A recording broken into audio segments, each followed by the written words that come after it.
Hi friends, welcome to news pocket.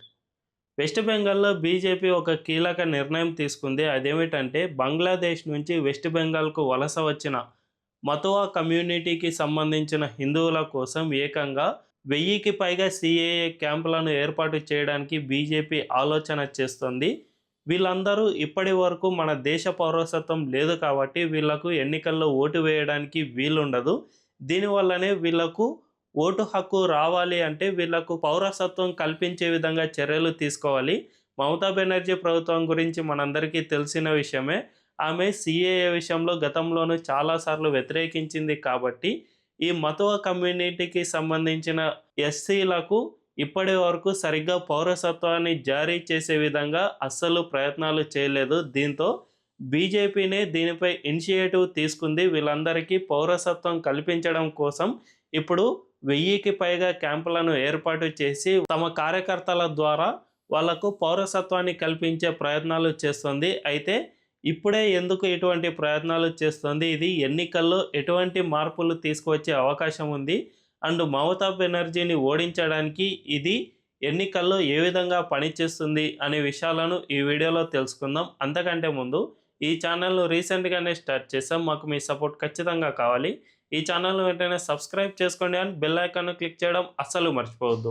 ఇక డీటెయిల్స్లోకి వెళ్తే, మతువా కమ్యూనిటీ వెస్ట్ బెంగాల్లో ఒక డామినెంట్ కమ్యూనిటీగా ఉంది. ఎస్సీలో ఇది 17% పాపులేషన్తో సెకండ్ హైయెస్ట్ కమ్యూనిటీగా ఉంది. అండ్ నార్త్ 24 పరగనా వంటి కీలకమైన డిస్ట్రిక్ట్లలో వీళ్ళ నిర్ణయాధికారం వల్ల మాత్రమే అభ్యర్థుల గెలుపు ఓటములను వీళ్ళే నిర్ణయిస్తారు. అంత డామినేటెడ్ కమ్యూనిటీగా మతువా కమ్యూనిటీ ఉంది. వీళ్ళు బంగ్లాదేశ్ అండ్ వెస్ట్ బెంగాల్ ప్రాంతంలో చాలా ఎక్కువగా నివసిస్తూ ఉంటారు. నిజానికి 1947లో మన భారతదేశం మొత్తంగా 3 ముక్కలుగా విభజించబడింది. తూర్పు Pakistan and west Pakistan and India. ఇప్పుడు తూర్పు పాకిస్తానే బంగ్లాదేశ్గా మారిపోయింది. అయితే 1947 తర్వాత అక్కడ పెద్ద ఎత్తున హిందువులపై అణిచివేత అనేది కొనసాగింది. అప్పట్లోనే గాంధీ, అంబేద్కర్ ఇలాంటి మహనీయులు అవతలి దేశాల్లో హిందువులను కూడా మనం వెనక్కి రప్పించుకోవాల్సిన అవసరం ఉంది.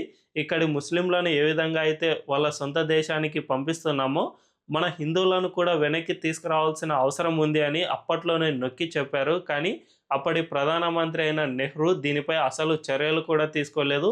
వాళ్ళను తిరిగి తీసుకురావడానికి ఎటువంటి ప్రయత్నాలు చేయలేదు. దీనివల్ల వాళ్ళు అక్కడ పెద్ద ఎత్తున డిస్క్రిమినేషన్ ఎదుర్కొంటూ వచ్చారు. అక్కడ లో గ్రేడ్ పీపుల్గా ఉంటూ వచ్చారు. అయితే వాళ్ళను మన దేశానికి తీసుకురావాల్సిన అవసరం ఎంతైనా ఉంది.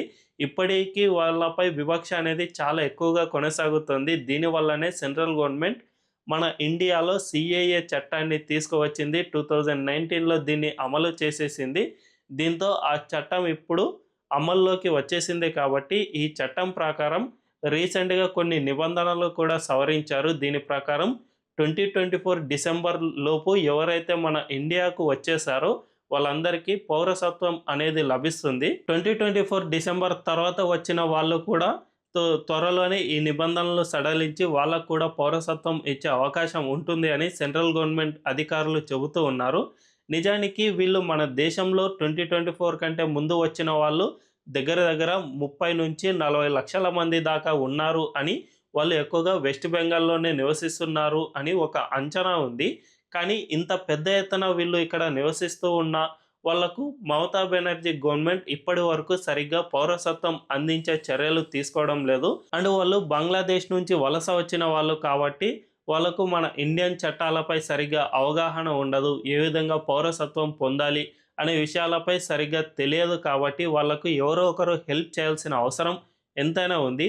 అందులో భాగంగానే బీజేపీ ఇప్పుడు ఇలా కీలక నిర్ణయం తీసుకుంది. తమ కార్యకర్తల సహాయంతో రాష్ట్ర వ్యాప్తంగా ఏకంగా 1000కి పైగా సిఏఏ క్యాంపులను ఏర్పాటు చేయనుంది. ఓన్లీ మతువా కమ్యూనిటీ మాత్రమే కాదు, బంగ్లాదేశ్ నుంచి మన దేశానికి వచ్చిన ప్రతి ఒక్క హిందువుకు వీళ్ళు సిఏఏ పౌరసత్వం ఇప్పించే విధంగా చర్యలు తీసుకుంటారు. అవసరమైతే మమతా బెనర్జీ ప్రభుత్వంలో పోరాటం చేసైనా సరే వీళ్లకు పౌరసత్వం ఇచ్చే విధంగా వీళ్ళు ప్రయత్నాలు చేస్తారు. ఇదే కనుక జరిగితే ఖచ్చితంగా వెస్ట్ బెంగాల్లో 30 నుంచి 40 లక్షల మందికి పౌరసత్వం వస్తుంది. అండ్ ఈ మతవ కమ్యూనిటీలోనే చాలా ఎక్కువగా ఉన్నారు కాబట్టి ఇది బీజేపీకి రాజకీయంగా కూడా కాస్త ప్లస్ అయ్యే అవకాశం ఉంది. దీంతో పాటు ఇప్పుడే ఎందుకు ఇంత పెద్ద ఎత్తున బీజేపీ చర్యలు చేపడుతోంది అనే విషయానికి వస్తే ప్రస్తుతం ఎలక్షన్ కమిషన్ దేశవ్యాప్తంగా స్పెషల్ ఇంటెన్సివ్ రివిజన్ను ఏర్పాటు చేయాలి అని చూస్తోంది. తమిళనాడులో మరో వారంలో మేము ఎస్ఐఆర్ ప్రక్రియను స్టార్ట్ చేయబోతున్నాము అని అక్కడి హైకోర్టుకు సైతం ఎలక్షన్ కమిషన్ చెప్పేసింది. బీహార్లో ఇప్పటికే ఈ ప్రక్రియ పూర్తయింది కాబట్టి త్వరలోనే ఇటు వెస్ట్ బెంగాల్లోనూ ఎన్నికలు రానున్నాయి 2026లో. కాబట్టి ఈ నేపథ్యంలో అక్కడ స్పెషల్ ఇంటెన్సివ్ రివిజన్ ప్రక్రియను ఈసీ మరికొద్ది నెలల్లో స్టార్ట్ చేయబోయే అవకాశం ఉంది.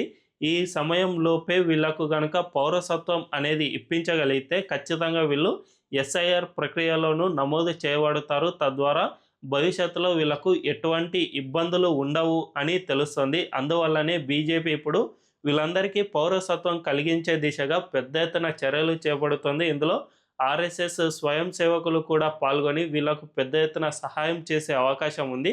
తద్వారా కమలం పార్టీకి ఒకవైపు ఓట్లు రావడమే కాకుండా మరోవైపు వీళ్ళందరికీ ఆశ్రయం కల్పించిన అవకాశం ఏర్పడుతుంది. ఈ వీడియో కనుక మీకు నచ్చినట్లయితే ఖచ్చితంగా మా ఛానల్ను సబ్స్క్రైబ్ చేసుకోండి అండ్ బెల్ ఐకాన్ను క్లిక్ చేయడం అస్సలు మర్చిపోవద్దు. Thank you.